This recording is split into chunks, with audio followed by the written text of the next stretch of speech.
Hello friends, आज हम सीखेंगे एक बहुत ही हेल्दी रेसिपी जो सीधे साउथ इंडिया से आई है, जिसको हम कहते हैं उपमा। तो चलिए देखते हैं ये कैसे बनता है। इसके लिए हमें चाहिए सूजी, चना दाल, उड़द दाल, साबुत जीरा, साबुत मस्टर्ड सीड्स यानी कि राई,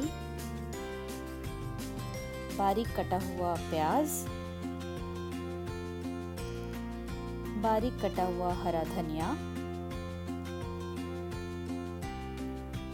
करी पत्ता, बारीक कटा हुआ ग्रीन चिली और हमें चाहिए घी। तो चलिए अब हम उपमा बनाने की तैयारी करते हैं। एक पैन ले लें और इसी पैन में हमें ड्राई रोस्ट करना है सेमोलिना को, मतलब कि सूजी को।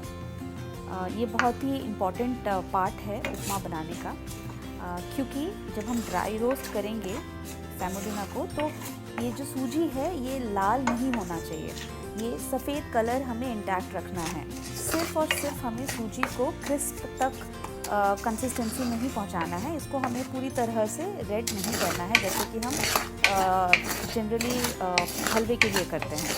तो देखिए अब ये क्रिस्प हो चुका है। अब मुझे और इसको रोस्ट नहीं करना है, तो अब मैं इसको निकाल देती हूँ।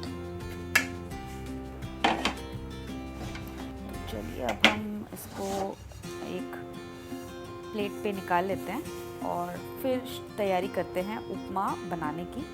तो सबसे पहले आप पैन में घी डाल दें। मेजरमेंट्स जिस तरह से मैंने रेसिपी के शुरुआत में बताई है, आप उसी अकॉर्डिंग घी लें। घी डालने के बाद हम इस पर तड़का लगाएंगे। तड़के के लिए राई और जीरा डालेंगे, और जब राई और जीरा क्रैकल करेंगे तो उसके बाद ही हम चना दाल और उड़द दाल डालेंगे। जैसे कि अब ये क्रैकल कर रहा है, तो अब ये सही वक्त है दाल डालने का। तो अब हम डाल देते हैं।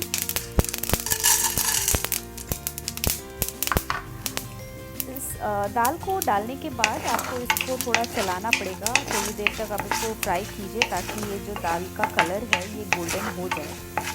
इसी वक्त ट्रेडिशनली साउथ इंडिया में अदरक भी पड़ता है इसी टाइम पे। मैंने यहाँ पे डाला नहीं है क्योंकि आई डोंट लाइक अदरक इन माय उपमा। आप चाहें तो आप डाल सकते हैं। देखिए ये अब बातों में ये लाल हो चुका है। अब मैंने इसीलिए प्याज डाल दिया। प्याज डालने के बाद हमें इसको थोड़ी देर तक पकाना है।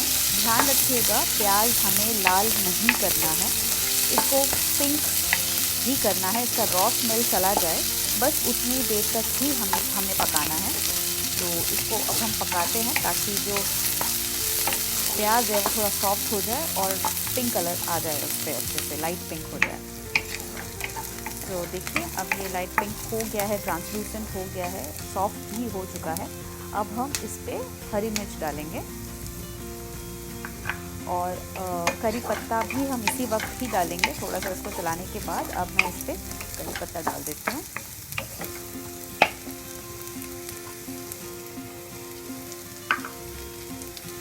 बस अब ये करी पत्ता डालने के बाद इसको 2 से 3 मिनट तक आपने चलाना है।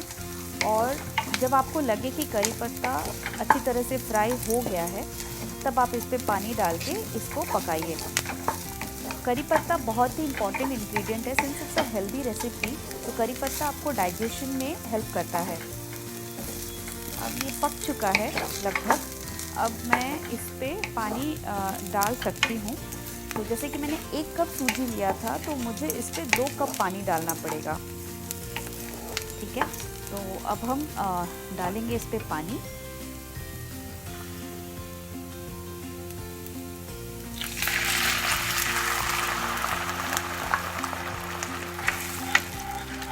एक कप पानी है और 1 कप मैं डाल देती हूँ इस पर।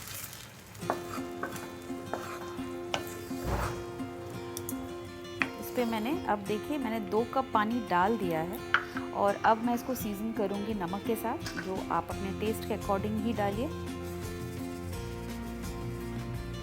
और इसके बाद हमें वेट करना है ताकि इस पे उबाल आ जाए।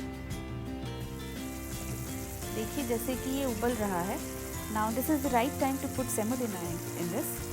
तो अब हम इस पे सूजी डालेंगे जो रोस्ट हमने करके रखा था, और जैसे ही हम सूजी डालेंगे इमीडिएटली हमें इसको चलाते रहना पड़ेगा ताकि सूजी क्रम्बल ना हो जाए।